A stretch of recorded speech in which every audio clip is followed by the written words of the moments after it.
Shalom happy friends, ingat tonton dulu videonya sampai habis baru kamu komentar ya. Pembahasan tentang baptisan akan menjadi pembahasan yang cukup panjang. Namun saya akan berusaha untuk membahasnya sesingkat mungkin dan mudah-mudahan dapat dimengerti ya. Pertama-tama, kita harus tahu dulu nih di mana dasar Alkitab yang mengatakan bahwa baptisan itu sangat penting bagi orang yang percaya. Coba kita buka dan kita baca di Matius 28 ayat 19. Karena itu pergilah, jadikanlah semua bangsa muridku, dan baptislah mereka dalam nama Bapa dan Anak dan Roh Kudus. Ayat ini merupakan ayat amanat agung dari Tuhan Yesus yang sepertinya kita semua sudah tahu. Perintah Tuhan Yesus adalah untuk pergi, jadikan semua bangsa murid Yesus, dan membaptis mereka dalam nama Bapa dan Anak dan Roh Kudus.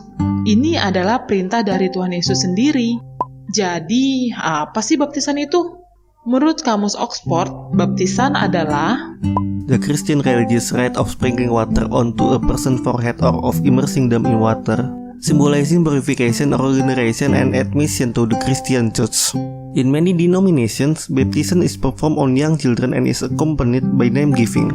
Nah, kalau diartikan ke dalam bahasa Indonesia, baptisan adalah upacara keagamaan Kristen dengan memercikan air ke atas kepala seseorang atau dengan merendamkan mereka ke dalam air, menyimbolkan penyucian atau pembaharuan jiwa, serta penyerahan diri kepada gereja Kristen.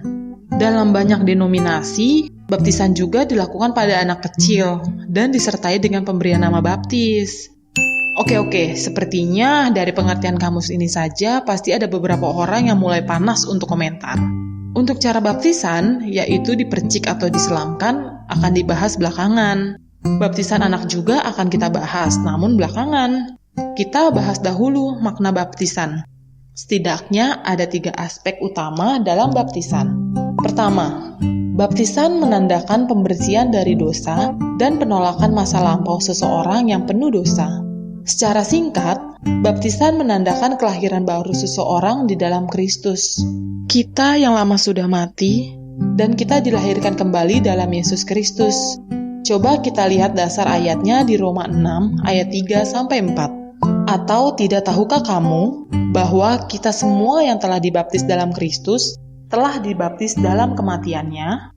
Dengan demikian kita telah dikuburkan bersama-sama dengan Dia oleh baptisan dalam kematian, supaya sama seperti Kristus telah dibangkitkan dari antara orang mati oleh kemuliaan Bapa. Demikian juga kita akan hidup dalam hidup yang baru. Kedua, baptisan menandakan masuknya kita ke dalam perjanjian baru, dalam karya keselamatan Yesus Kristus. Perjanjian lama dimulai dalam sebuah perjanjian iman antara Allah dengan Abraham, ditandai dengan sunat sebagai tanda luar keimanan. Perjanjian ini hanya berlaku untuk orang-orang Yahudi. Di dalam perjanjian baru, Allah membuat perjanjian untuk semua orang, ditandai dengan baptisan sebagai tanda luar keimanan. Dengan ini, sunat digantikan dengan baptisan. Ketiga, baptisan menandakan komitmen yang seluruhnya dan persekutuan seumur hidup kepada Yesus Kristus. Dengan memberikan diri dibaptis, seseorang menyatakan imannya dan kecintaannya kepada Tuhan Yesus Kristus. Dengan demikian, kita menyerahkan diri kita sehingga kita hidup hanya untuk Tuhan Yesus saja. Jadi jelas, baptisan adalah tanda di luar untuk iman yang ada di dalam. Namun perlu ditekankan, baptisan sama sekali tidak menyelamatkan. Iman yang ada di dalamlah yang menyelamatkan kita dari dosa. Tapi, orang yang beriman kepada Tuhan Yesus Kristus pasti memberikan diri untuk dibaptis. Saat seseorang percaya kepada Yesus sebagai Tuhan dan Juru Selamat pribadi, orang itu harus segera memberikan dirinya untuk dibaptis. Tidak boleh ditunda-tunda. Jika kamu sudah percaya namun belum dibaptis, silakan tanya kepada gereja kamu dan bilang kalau kamu mau memberikan diri untuk dibaptis. Pasti akan dituntun kok. Kalau tidak boleh dan misalnya ditentang oleh orang tua, bagaimana, Min? Baptisan itu sifatnya adalah pribadi, tergantung iman pribadi. Jadi sebenarnya tidak perlu persetujuan orang tua jika kita sudah bisa mempertanggungjawabkan iman kita sendiri. Jadi tetaplah memberi diri dibaptis ketika ada kesempatan dengan segera. Yesus sendiri sebelum memulai pelayanannya memberikan dirinya untuk dibaptis oleh Yohanes Pembaptis. Walaupun kita tahu Yohanes Pembaptis sempat menolak karena merasa tidak pantas seperti yang ditulis di Matius 3 ayat 14. Tetapi Yohanes mencegah dia, katanya, "Akulah yang perlu dibaptis olehmu dan engkau yang datang kepada aku." Apa jawab Yesus, ayo? Coba kita cek di Matius 3 ayat 15. Lalu Yesus menjawab, katanya kepadanya, "Biarlah hal ini terjadi, karena demikianlah sepatutnya kita menggenapkan seluruh kehendak Allah." Dan Yohanes pun menurutinya. Mengapa Yesus yang adalah Allah harus dibaptis sesuai dengan kehendak Allah? Yang pasti hal ini bukanlah untuk penyucian, karena Yesus adalah domba Allah yang tidak berdosa. Setidaknya ada dua alasan mengapa Yesus melakukan baptisan. Yang pertama adalah sebagai bentuk kerendahan diri Yesus. Yesus adalah Allah yang turun ke dunia, meninggalkan tatahnya di surga, dan mau merendahkan dirinya menjadi sama dengan manusia. Yang kedua adalah untuk menjadi contoh dan bahwa Yesus menyetujui baptisan yang dilakukan oleh Yohanes Pembaptis.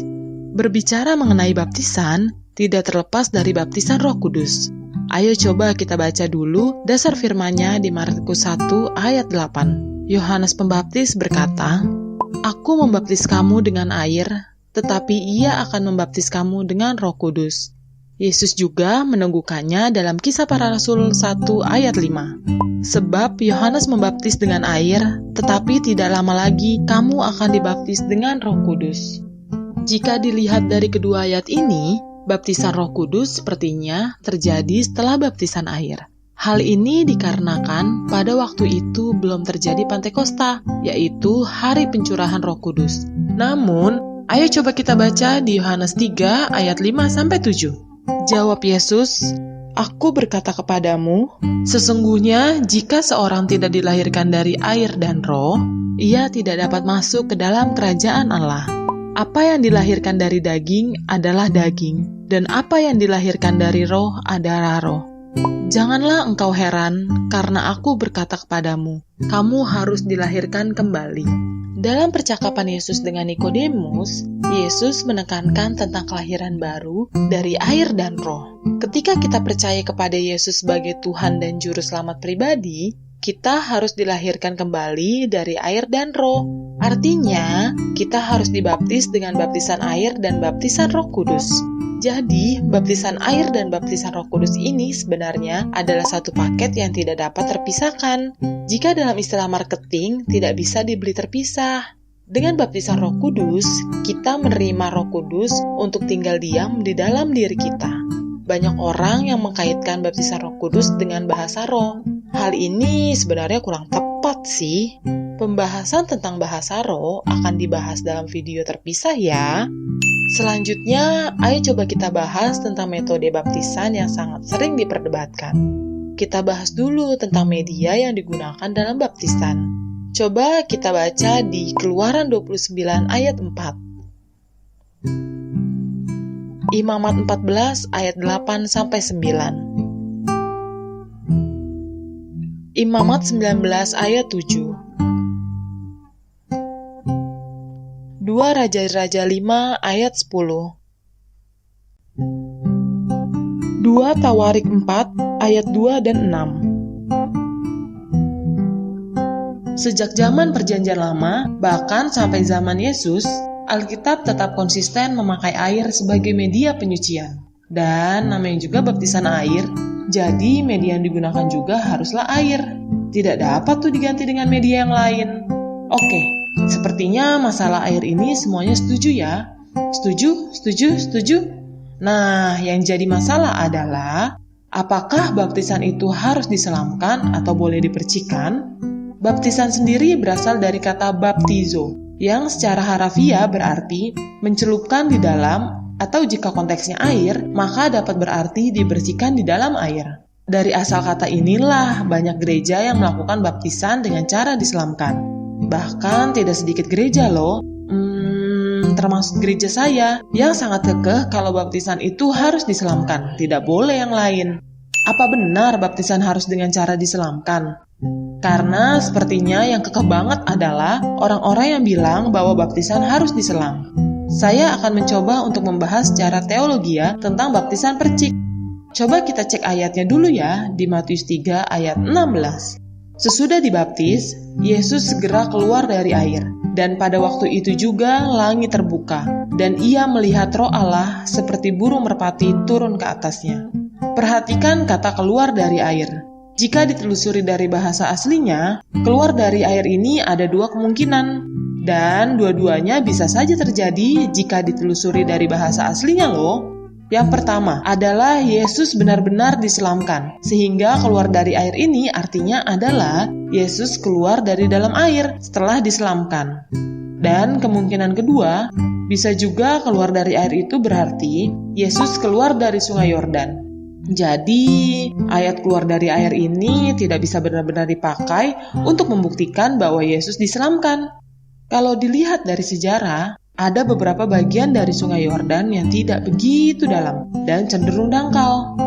Makanya, dalam praktek baptisan selam, kamu pasti tahu cara penyelamannya dengan cara menyelamkan ke belakang. Karena cara ini dapat dilakukan walaupun dengan air yang dangkal. Selanjutnya, coba kita cek di Kisah Para Rasul 2 ayat 41. Orang-orang yang menerima perkataannya itu memberi diri dibaptis. Dan pada hari itu jumlah mereka bertambah kira-kira 3.000 jiwa. 3.000 jiwa? Apa saya tidak salah baca? Sekali lagi, 3.000 jiwa. 3.000 jiwa dibaptis dalam waktu 1 hari. Kira-kira mungkin tidak ya jika dilakukan dengan metode baptisan selam? Saya tidak akan menjawab hal ini. Yang pasti, ayo coba kita cek di Markus 16 ayat 16. Siapa yang percaya dan dibaptis akan diselamatkan. Tetapi siapa yang tidak percaya akan dihukum. Seperti dikatakan di awal video, baptisan sama sekali tidak menyelamatkan. Ayat ini menekankan di kata percaya, bukan kata baptisan. Kita bisa tidak selamat bukan karena kita tidak dibaptis. Kita tidak selamat karena kita tidak percaya. Namun, jika kita percaya, kita juga harus dibaptis. Karena percaya dan baptisan adalah satu paket. Sekali lagi, jika dalam istilah marketing tidak dijual terpisah ya, orang yang percaya haruslah dibaptis. Jadi, metode mana yang tepat? Jika saya belum dibaptis, metode mana yang harus saya lakukan? Jawabannya sangatlah sederhana sebenarnya. Ikuti metode di mana kamu berjemaat, ikuti metode yang ada di gereja kamu. Selanjutnya, ayo coba kita bahas tentang baptisan anak. Ada juga beberapa denominasi gereja, termasuk gereja saya, yang sangat kekeh bila baptisan pada anak kecil yang belum mengerti adalah tidak boleh dilakukan. Apakah benar demikian? Yang pasti, setiap gereja punya dasar dong untuk melakukan baptisan anak. Saya akan mencoba menjelaskan dasar teologi gereja yang melakukan baptisan anak. Baptisan anak sangat berhubungan dengan teologi perjanjian yang sebenarnya sudah disinggung di awal video. Coba kita cek ayatnya dulu ya, di Kejadian 17 ayat 9-11. Lagi firman Allah kepada Abraham, "Dari pihakmu engkau harus memegang perjanjianku, engkau dan keturunanmu turun-temurun. Inilah perjanjianku yang harus kamu pegang, perjanjian antara aku dan kamu serta keturunanmu, yaitu setiap laki-laki di antara kamu harus disunat. Haruslah dikerat kulit katanmu, dan itulah akan menjadi tanda perjanjian antara aku dan kamu." Sunat adalah tanda di luar untuk iman yang ada di dalam. Sunat adalah tanda perjanjian Allah dan Abraham untuk orang Yahudi. Makanya, setiap orang Yahudi pasti disunat pada waktu kecil. Mereka pada waktu kecil belum mengerti apa-apa. Namun, dengan disunat, mereka sudah masuk ke dalam perjanjian Allah atas orang Israel. Tentang sunat lebih detailnya akan dijelaskan pada video terpisah ya. Begitu juga dengan baptisan. Tanda sunat digantikan dengan tanda baptisan sebagai tanda di luar untuk iman yang di dalam. Dengan dibaptis, seseorang masuk ke dalam perjanjian baru dari Allah. Seseorang anak diarahkan agar dapat masuk ke dalam perjanjian baru sedini mungkin. Namun, sekali lagi, baptisan sama sekali tidak menyelamatkan. Oleh karena itu, orang tua mempunyai tanggung jawab untuk menurunkan iman mereka kepada anak mereka. Dan pada saat dewasa nanti, anak itu harus melakukan reformasi iman, yaitu mengakui imannya sendiri di depan jemaat. Jadi, di mana dasar Alkitabnya tentang baptisan anak ini? Coba kita cek di Kisah Para Rasul 2 ayat 38-39. Jawab Petrus kepada mereka, "Bertobatlah dan hendaklah kamu masing-masing memberi dirimu dibaptis dalam nama Yesus Kristus untuk pengampunan dosamu. Maka kamu akan menerima karunia Roh Kudus. Sebab bagi kamulah janji itu, dan bagi anak-anakmu, dan bagi orang yang masih jauh, yaitu sebanyak yang akan dipanggil oleh Tuhan Allah kita." Lihat, janji ini bukanlah hanya untuk kita orang percaya, namun juga kepada anak-anak kita. Jadi, anak-anak harus dibaptis agar dapat masuk ke dalam perjanjian baru dari Tuhan. Coba kita baca juga di Kisah Para Rasul 16 ayat 15. Sesudah ia dibaptis bersama-sama dengan si isi rumahnya, ia mengajak kami, katanya, "Jika kamu berpendapat bahwa aku sungguh-sungguh percaya kepada Tuhan, marilah menumpang di rumahku." Ia mendesak sampai kami menerimanya. Kisah ini adalah kisah tentang Lydia, penjual kain ungu dari kota Tiatira yang percaya kepada Tuhan Yesus dan memberikan dirinya dibaptis bersama-sama dengan seisi rumahnya. Artinya termasuk anak-anaknya.